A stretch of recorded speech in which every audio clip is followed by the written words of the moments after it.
அனைவருக்கும் வணக்கம். எல்லோரும் எப்படி இருக்கீங்க? நல்லா இருக்கீங்களா? எல்லோரும் அந்தியூர் சந்தை போயிட்டு வந்துட்டேன்னே வீடியோ அனுப்புகிறாங்க, கமெண்டில் கேட்குறாங்க. எனக்கு ரொம்ப கஷ்டமாக இருக்குது பாஸ்.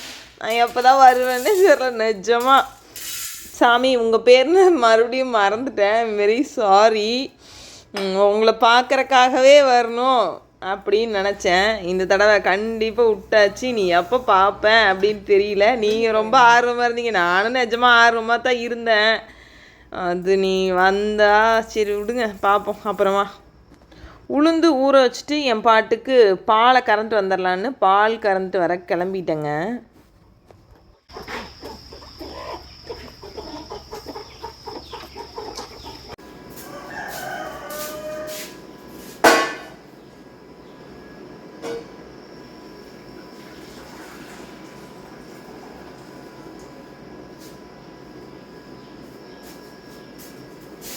எனக்கு மட்டும்தான் இந்த புத்தியா என்ன ஏதுன்னு தெரிலிங்க. பால் போசி கழுவி தண்ணி ஊற்றி மறுபடியும் உள்ளே ஊற்றிட்டேன். பாலை பற்ற வச்சு விட்டுட்டு, எப்போவுமே என்னை பொறுத்த வரைக்கும் பால் சிம்லேயே தான் இருக்கும். ஏன்னா பொங்கி போச்சுனாலும் கம்மியாக தான் பொங்கி போகும். நான் வச்சேன்னா மறந்துடுவேங்க. எப்பவுமே பால் சிம்லேயே தான் இருக்கும். சாம்பார் வச்சிடலாம் அப்படின்னு சொல்லிட்டு வெளியே போகிறதுக்கு முன்னாடியே சாம்பார் போட்டு வச்சாச்சுங்க. ஆனால் அவங்க அப்பா அதுக்கப்புறமா தான் சொன்னாங்க, நான் இன்றைக்கி காலையில் சாப்பாடு மட்டும்தான் அப்படின்னு சொல்லிட்டு. அப்புறம் சாம்பாரோடு நிறுத்தியாச்சு. ரசத்துக்கு வேக வச்ச தக்காளியும் கூட சாம்பார்லேயே இது பண்ணியாச்சுங்க. முள்ளங்கி சாம்பார் மாதிரி வச்சு பாப்பாங்களுக்கு கேரட் பீன்ஸ் பொரியல் பண்ணியாச்சு. இன்றைக்கி எது ரொம்ப அவதியாக போயிடுச்சுன்னு வச்சுக்கோங்களேன். காலையில் வெளியே போயிட்டேன், அதுதான் காட்டுக்குள்ளே போய் சுற்ற ஆரம்பிச்சிட்டேன். அப்படிங்கிறங்காட்டி ரொம்ப லேட் ஆகிடுச்சு.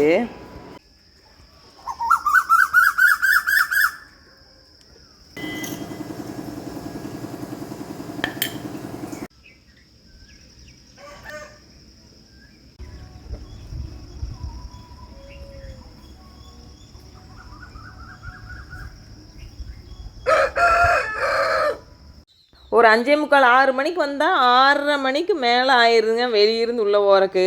தெற்க நடந்து வடக்கு நடந்து இவையெல்லாம் நடக்கிறது அழகு ரசிச்சுக்கிட்டே அப்படியே சுற்ற வேண்டியது தான் வேலை.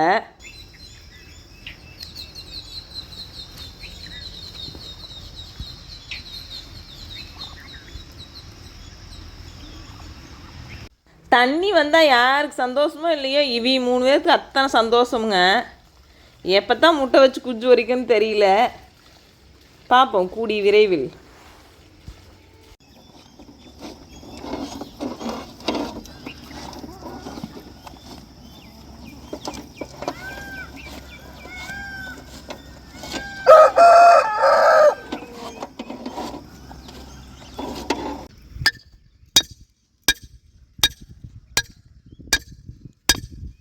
சுற்றி விட்டு போட்டு யாரோ புது ஆயுதத்தொன்று எடுத்து வச்சுருக்குறாங்க. கம்பி பூ பாருங்கள். இந்த பூ இன்னுமே இந்த வேடையில் உசுறு வச்சுருக்குது அப்படின்னு நினைக்கும்போது எப்போ மழை வரும்னு தெரியல. மாட்டை கட்டிட்டு அப்படியே வந்தாச்சுங்க.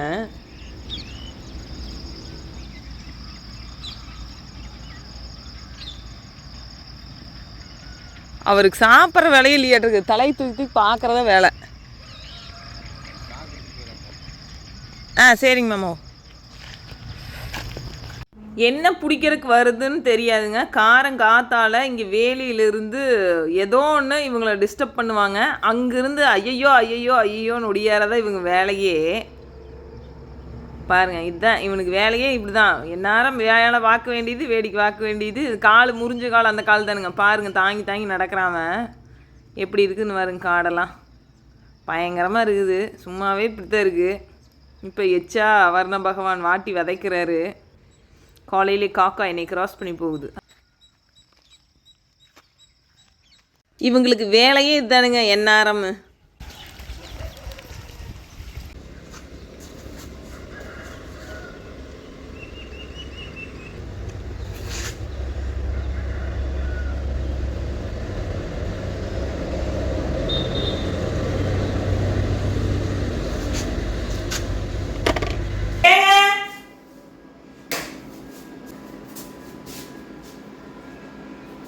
அவங்க அப்பா வெளியே கிளம்புறாங்களாம் அவங்க. அதனால்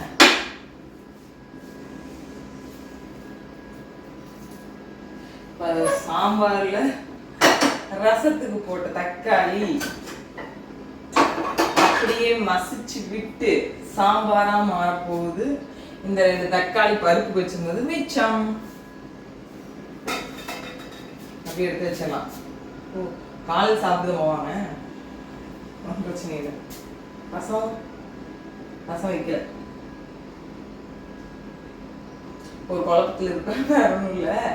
என்ன பண்ணுறதுன்னு தெரியலீங்க. அதுதான் சாம்பார் கூழ் வைக்கிறோம். முதல்ல இப்போ கூழ் வைக்கிறோம்.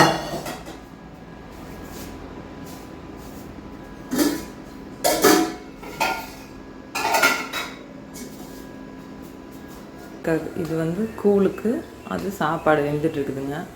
இப்போ உளுந்து ஆட்ட போகிறேன். மணி 6:45 ஆச்சுங்க. கூழ் ஒரு பக்கம் சுடுதண்ணியில் நல்லா கரைக்காமல் போட்டு நடுங்க, கொஞ்சம் ஒரு மாதிரி திட்டு ஆயிடுச்சு.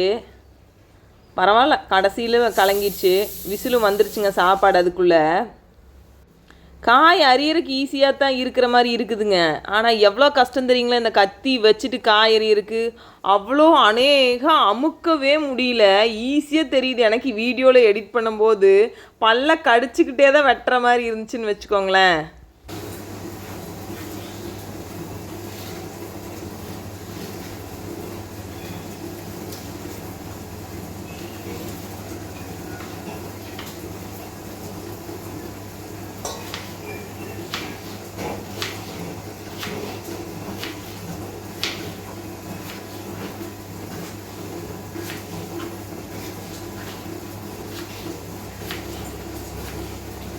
அன்னைக்கு மிக்ஸி ஜாரில் ஆட்டி அருமையாக இருந்தது வடைங்க. எண்ணெயை காப்படி குடிச்சு போடுச்சு. சரி இன்றைக்கி அந்த வேலை வேண்டாம் அப்படின்னு சொல்லிட்டு எம்பாட்டுக்கு கிரைண்டரில் போட்டு விட்டாங்க. இன்றைக்கி கடிக்கவே முடியாதாட்டிருக்குது வடை. ஐயோ, இது என்னடா வம்பா போச்சு அப்படிங்கிற மாதிரி தான் இருக்குது எல்லாமே. போன தடவையே எண்ணெய் குடிச்சு போடுச்சு அப்படிங்கிற ஒரே காரணத்தினால இன்னும் கொஞ்சம் தண்ணி தொளிச்சுருந்ததுன்னா இன்னும் நல்லா இருந்திருக்குன்னு நினைக்கிறேங்க. வடை தண்ணி தொளிக்காமட்டு ரொம்ப ஒரு மாதிரி ஹார்டாக ஃபீல் பண்ண ஆரம்பிக்கிறேன் நான். அப்போவே அப்படி தான் இருந்துச்சு. மத்தியானம் அதுக்கு மேலே இருக்குதுங்க.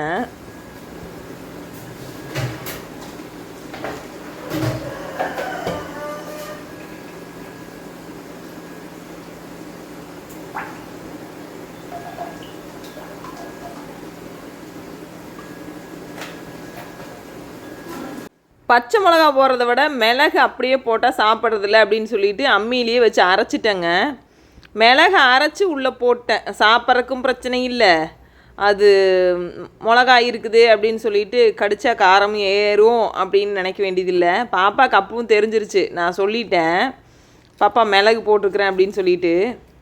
அதுக்கு அவங்க திட்டினாங்க, நல்லா தெரியுது அப்படின்னு சொல்லிட்டு. எதுவுமே நல்லதுன்னு சொல்லிட்டு, அதாவது அது எப்படி சொல்கிறதுனே தெரில போங்க.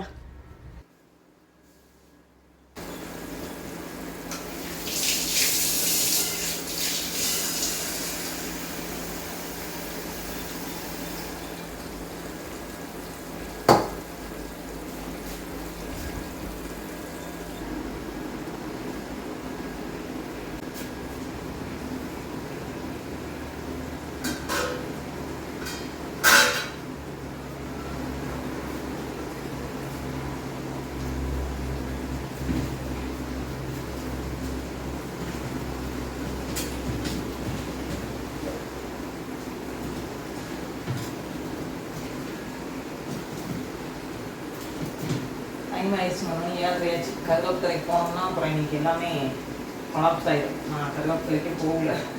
காலையில் காற்று சுற்றிட்டு திரும்பி வரும்போது பொறிச்சிட்டு வரணுங்கிறது வேணும். அது இல்லை, டைம் கஷ்டம் ஆகிடுச்சு. நீ 2 பேர்த்துக்கு தலை செய்யணும். அதனால் நல்லா ஊட்டி ஓட்டை வாங்கி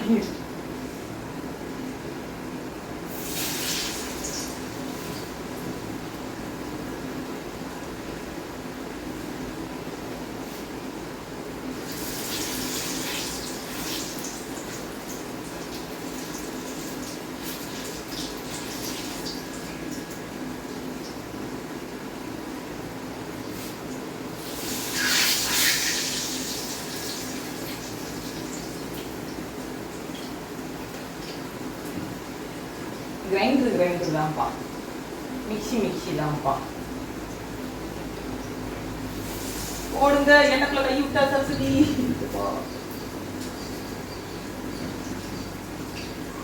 எதற்கு பயங்கரமோ இல்லையோ, என்ன கிட்ட ஒரே பயம்.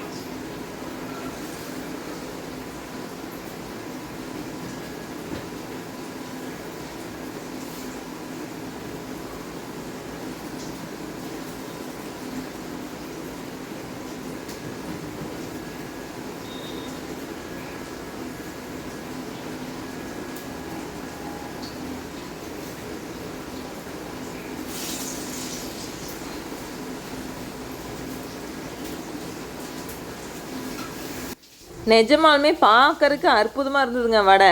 தண்ணி எண்ணெய் குடிக்கவே இல்லை, தண்ணி இல்லை, எண்ணெய் குடிக்கவே இல்லை. அப்படிங்கிறங்காட்டி கொஞ்சம் ஹார்டாக மாறிடுச்சு. எண்ணெய் கொஞ்சம் ப்ளஸ் ஆகிருந்ததுன்னா கொஞ்சம் வடை கொஞ்சம் சாஃப்டாக இருந்திருக்கும். வடை எண்ணெய் குடிக்கல அப்படிங்கிற சந்தோஷத்தை விட நல்லா இல்லையே அப்படிங்கிற, நல்லா இல்லை மீன்ஸ் எப்படி சொல்கிறது, வரன்னு ஒரு மாதிரி, அது ஒரு மாதிரி, அது எப்படி சொல்கிறதுன்னு தெரிலங்க, அந்த மாதிரி இருந்துச்சு. இன்னும் கொஞ்சம் தண்ணி தொளிச்சிருக்கலாம். போன தடவை தண்ணி குடித்த ஒரே காரணத்தினால் இந்த மாதிரி ஆயிடுச்சுன்னு வச்சுக்கோங்களேன். தேங்க்யூ, தேங்க்ஸ் ஃபார் வாட்சிங்.